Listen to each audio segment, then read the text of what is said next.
kasi kukunin natin ang aking Trident 660. So, meron tayong new big bike and wala na pala yung CLC na benta na. Meron silang mga apparel din, then ito yung mga accessories. Kita nyo naman. Ito yung grabe. Ang mamahal. Lupa na.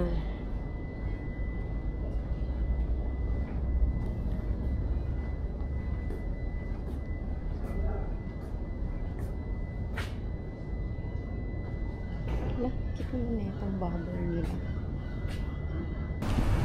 Shake Shack for lunch and breakfast.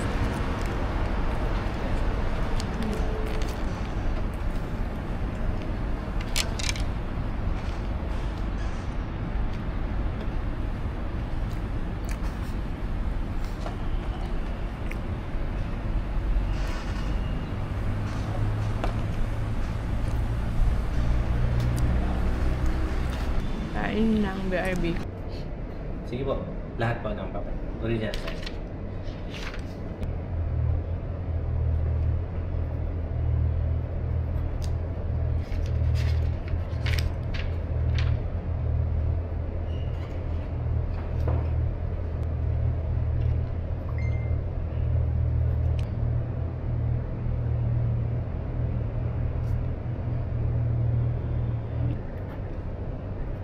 Basta pagka umalis ako dito, eksakto 5:30. Hindi pa ako nata-traffic. Full name na capitalize po, no? Apa.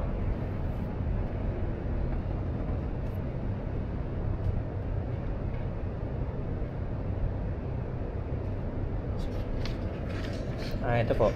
So, following payment, explain, yes. Tapos, comprehensive insurance offered, yes. Insured motorbike, no. Kasi outside na lang daw, diba? Tapos, Naya ako mag-vlog pero nandito ako sa Mini Cooper kasi dito yung cashier niya sa baba and magbabayad din tayo ng motor. Eating lang ako.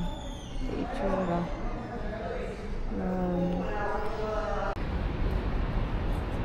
Cute.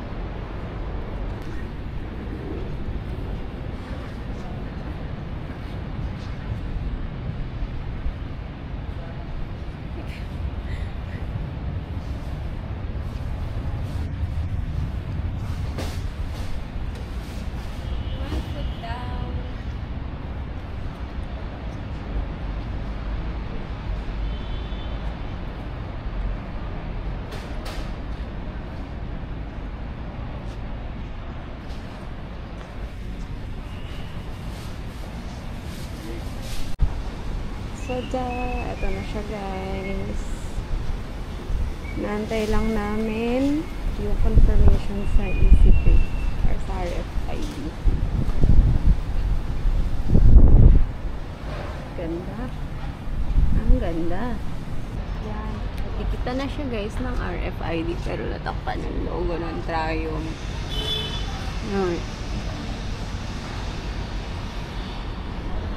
So, dito kami, guys, sa Triumph sa BGC.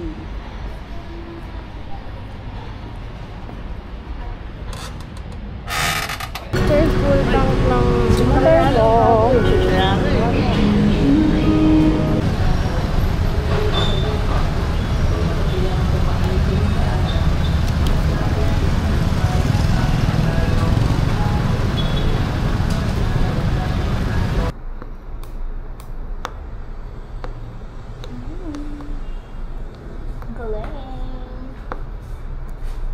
for registration.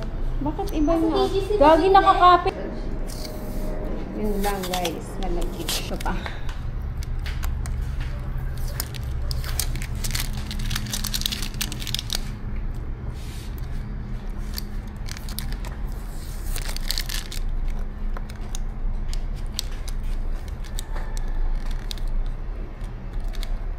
Nagawa mo, sis.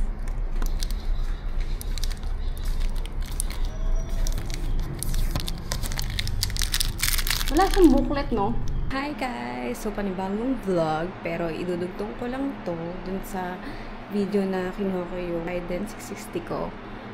Pupunta kaming Saan ba yun? Sa Libis lang yata. Magpapaayos nung motor. Ipapa-lowering kit tapos papabawasan yung upuan. Dito kami sa Automoto sa Santo Irod. So, papatabas ng upuan.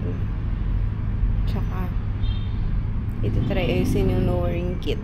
Kasi kahapon, pinatry siya gawin sa Triumph. Pero hindi daw pwede. Dahil maluwag na. Yun lang. Pag di nagawa ng paraan, GG, hindi ko gagamitin. Tada! Ay, may mga apparel pala doon. Pero unti na lang. Helmet. Bags.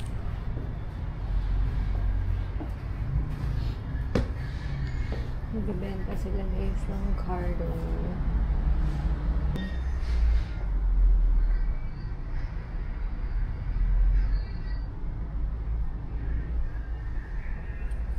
Mga gear. Shark.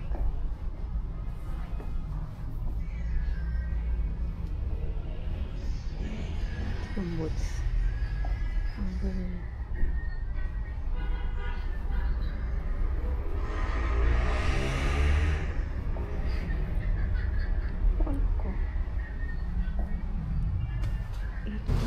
I-shave daw to sa Monday. Monday pa. Ito, ano sino? Ito, i-shave sa Monday. Kasi, anong nangyayari? Kaya hindi niya mailapat yung mukha ka na siya agad. Ito yun eh, oh. Dapat to, matabasan. Sayang yung labreto eh. Ganda sana kaya lang, nabibigatan niya ako. Kaya lang,